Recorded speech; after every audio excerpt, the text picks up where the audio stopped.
Hello, this is not a review, it's just me, a plastic model building amateur, looking at a thing and talking about it.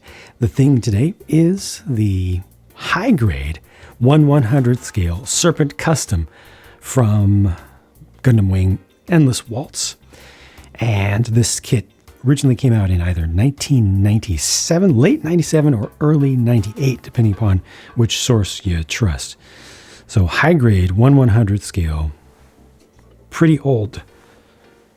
And it shows, well, it especially shows in the build. Doesn't show quite as much in the finished product here, because I did put a little bit of extra work into it. Should probably lean this back a little bit. See how wobbly it seems? That's one of the key features, well, two key features about this. Number one, it's awesome. The design of the mech in universe, I think, is fantastic. I love the pointy heads, the shoulder missile launcher units that open up. I think it actually does the quad Gatling cannon thing better. It feels more appropriate than Heavy Arms did. Heavy Arms Custom. Yeah, I think this has a whole lot of good things going for it. What it has going for it that's worst is definitely just its age. This was the age of shiny plastic, a little bit more brittle, and shockingly, this thing uses some tiny joints. Like, I think the polycaps for this were probably may have been intended for 1/44 scales. And I'm probably exaggerating on that, but it feels like it. Like they're small, way too small for the size of this thing. Thankfully, it does not have as much bulk, not nearly as much bulk as it looks like. These legs, for example, are just hollow, and that's it. There's no frame inside. It's just the outer bits. So that actually works to its advantage. The whole thing is not too heavy, but it still feels very loose. It does have separate knees that articulate to give it a little bit of extra articulation, but honestly, there's very little here.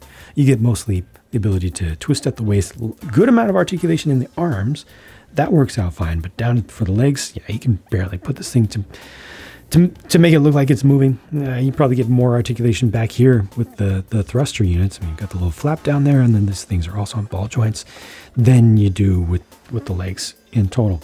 This is not built to kit spec, so I have done some extra things to it. As easy as I've been easing myself into this hobby, sometimes I just have to do a little bit of extra. So here I've completely repainted the guns, and I will do more in the future to detail these up, add a little bit of gunmetal shine to the barrels, some suggestion that these have actually been fired, so put some carbon scoring out towards the ends, and I will do more, but as it is, these are completely repainted. They would have been blue, and all blue as well. The guns on the back, that's the default stock color back here, but all the black is added in. So panel lining has been done across the whole model, though I need to put some back here, obviously. Whatever that little sensor is right there, added that little bit of color. And then some spots, you can see like there's a little bit of different gray right here, down here. Some of those things I added in. The hands, this one's actually needs to be touched up a bit, but I painted the hands black, which helped a lot, like a lot. Really helped the whole thing to just look more believable. And then inside of here, the missile units themselves, the actual munitions, I painted those up a bit, although they didn't turn out the way that I would have wanted. A little bit of gray up here. A lot of these actually were stickers, but a lot of details have been added to this. Oh yeah, back at the back as well. I think I colored in the insides of the thrusters, the verniers back here, and then also added the red down in the middle.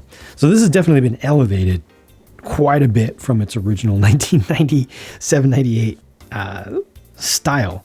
It definitely looks like an NG or old HG when you build it to kit stock specs, which is what you'd expect. But it's got at least decent, I almost said decent bones, but it doesn't really have much in the way of bones at all. Its shell, it has a very decent shell.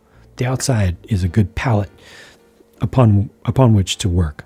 I'm happy about that. I just like the look of the thing. It's unfortunate that they didn't make a ton of these. They've not been reprinting them. I forget when the reprint of this was. I looked on I want to say it was like a 2018 print, I think, which I think was the last one, the most recent one that I got. Had the red Bandai logo on the box. Was there anything else special about this? I think I colored those in right there. That's about it. Stickers are used right here. Little color correcting stickers. Not too many stickers are used in total. Oh yeah, the eye. That's super cool. It's a gem style sticker. 3D, raised and really raised. Not just a little bit, but there's a lot of depth to that thing. I felt deluxe out of everything in this kit. It also comes with a standalone large scale figure, as many of these did back in those days. But I personally don't care about them that much. It's just a rubbery flesh tone thing that if you're an experienced modeler with lots of fine brushes and things, then you can make them look nice. But myself, I'm not into them that much. I just like, especially 1/100th scale Gundams and different ones. And not just Gundams, but things from the Gundam universe, and not just things from the Gundam universe, but Gundam in particular is good. This is not a Gundam. It's just a grunt unit. Can you believe that? This is a grunt unit. These are produced en masse in universe. Why don't we have these produced en masse in real life? It's so cool. It's probably pretty underrated. I haven't looked around, but it's probably pretty underrated just because of its age and the fact that it was an HG 100 and it's shiny plastics and everything. But put just a little bit of effort into it, and I think it looks respectable. If you put a decent amount of effort into it, like 3 times as much as this amateur right here has done, I think you can make this thing look amazing. Except for maybe just some little details when you look down in the joints. Certainly this thing is ripe for cleaning up the joints, closing up the joints, doing a bunch of gluing.